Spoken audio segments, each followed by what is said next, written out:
So yes, a calorie is a human construct, but for the vast majority of dieters, it's good enough.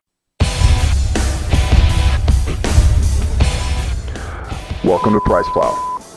What's up, Price Plow Nation? This is Mike here. So a couple weeks ago, we had Dr. Doug Kalman from the ISSN on our channel and on our podcast to talk about how many calories were in 5 grams of branched chain amino acids. And so he actually paid out of his own pocket, and thank you so much, Dr. Kalman, for doing this. He paid out of his own pocket to have 5 grams of NutraBio's unflavored natural BCAAs 2-to-1-to-1 ratio analyzed, and it turned out that it was actually a lot more calories than a lot of people had expected. It was 5.35 calories per gram. Now, since we've gone deep down the rabbit hole on this topic, it starts to lead into further and further conversation. And one of the questions I was kind of asking Dr. Kalman, and he kind of answered, was, okay, so we've measured calories here, but will my body be able to use these calories?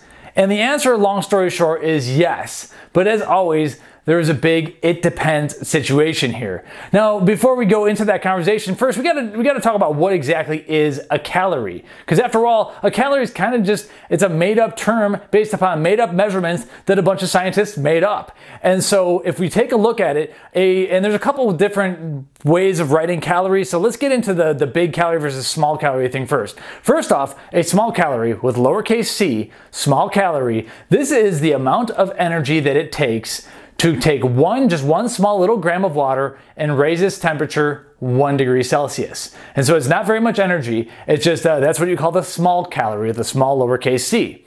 Then the calorie that we know of, that we see on our nutrition facts labels, that's actually the big calorie with a capital C, or kcal, lowercase c, A-L. And so the big calorie there, that's our unit of measurement that we use with food, and that's 1,000 of those small calories. So what we see on a nutrition label is basically a made-up term based upon how we're heating up water and how much energy it takes to heat up water 1 degree Celsius. So what does that have to do with their food? And that's a very good question. And so the further we go down this rabbit hole, the crazier things kind of get. But trust me, we'll bring it all back and we'll make some sense of this whole situation.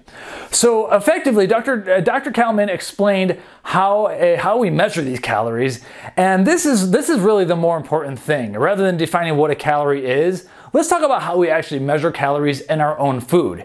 And so this is where it starts to get a little bit crazy, because you're gonna see it has not a whole lot to do with our bodies in the first place. So basically, the way we measure calories is by taking a device, a closed system device known as a bomb calorimeter.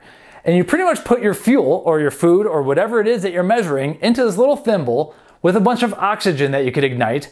And then you put that into a closed container in a bucket of water, and then you close that all off. And then you have 2 igniters going into that thimble of oxygen and your fuel supply, which in our case was 5 grams of 2-to-1-to-1 BCAAs, and then you ignite it.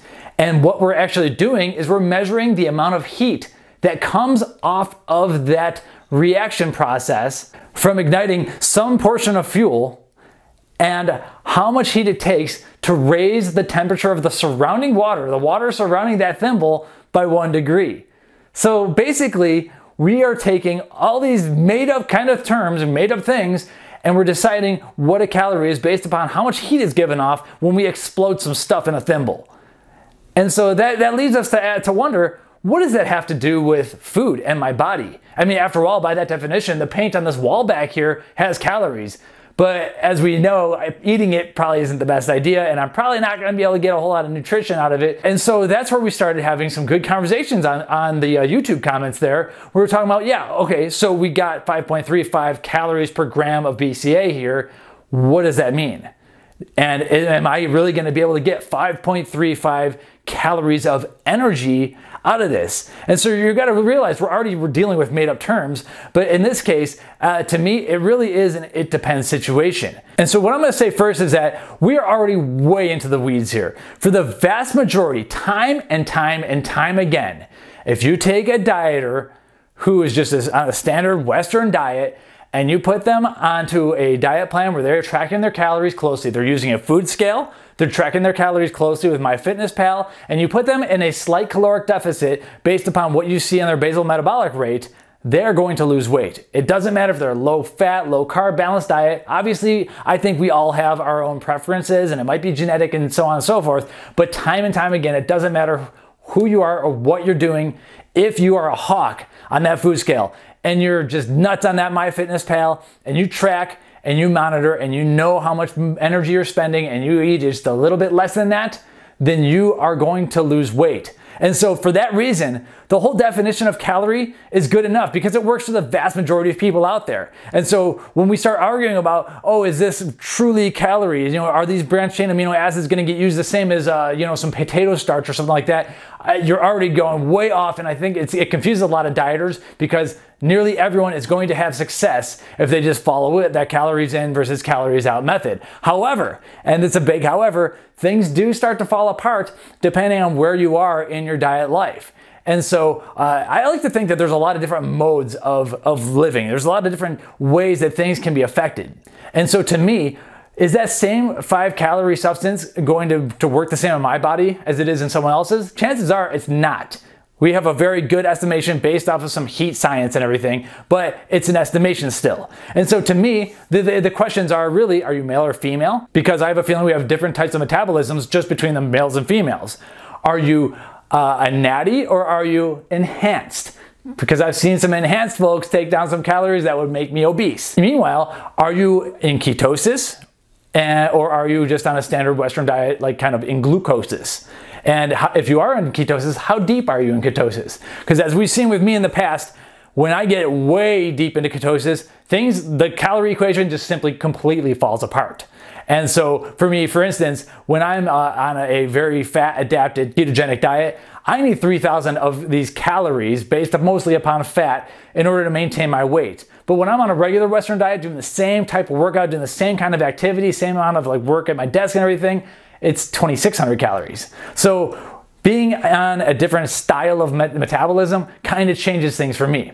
Meanwhile, do you have certain food allergies? Are there certain digestive enzymes involved that allow you to break down certain foods better or worse? That also depends on things.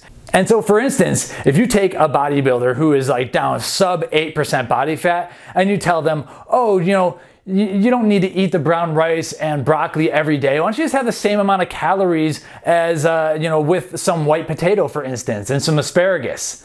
But that bodybuilder, they're at sub 8% body fat levels. They know for a fact that at that point, the same 100 calories of brown rice is definitely not the exact same 100 calories of white potato. And so there is definitely a difference, at least for some people who have different food sensitivities or allergies. And for me, I'm using that example because for whatever reason, the same 100 calories of white potato does not behave the same as 100 calories of yams. It just doesn't. And so that's where the calorie equation starts to fall apart. Anyway, the point being is that the things that we're starting to argue about only really matter and they only really get noticed if we're in these crazy kind of modes where, you're enhanced or you're at sub 8% body fat or you're way deep, 2.5 millimole or greater into ketosis and your blood sugar's all low and things are just different. Or if you're a woman, possibly if you're on some sort of hormones or, you're a certain phase of your menstrual period, things can be different.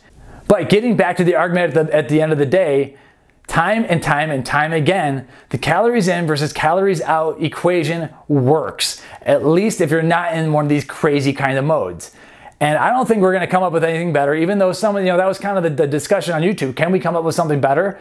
And the answer is, I don't think we're going to come up with something that much better in any time soon because we don't have the whole genetic profile of everyone and everyone responds to things differently. But in general, the calorie is a very good estimation and it's a great starting point. But once you get really deep in the weeds, once you really start to understand your body, which is something that I believe everyone should at some point get to a low enough body fat where they can kind of figure out what works and what doesn't. Get into ketosis where you can kind of figure out, oh, this works better than this. Remove a lot of foods from your diet and start adding them back in and notice weird things starting to happen with different foods.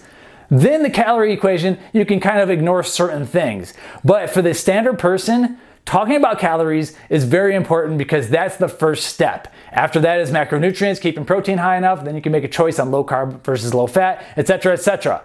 But don't get too caught into the weeds until you've gotten the bases figured out. And for me, that's taking your calories, understanding them, weighing your food on a food scale, using MyFitnessPal like a hawk, and then getting down to at least a relatively solid baseline. And then you can really start getting into the weeds. Anyway, thanks again to Dr. Kalman for coming onto the channel. I really appreciate it. I love that you spent money out of your own pocket. We can go into this further and further and further, but I think the further you go, the more it kind of segments people out, whereas calories kind of brings everyone together. And that's why it's a good unit of measurement, at least for the time being. If you like the kind of videos where I have the researcher on the channel, then get used to it because we're going to do a whole lot more of that. And if you like it, then subscribe to the channel. Head to priceflow.com/deals to check out the supplement deals on our website. And we'll see you next time. Thanks. Welcome to PricePlow.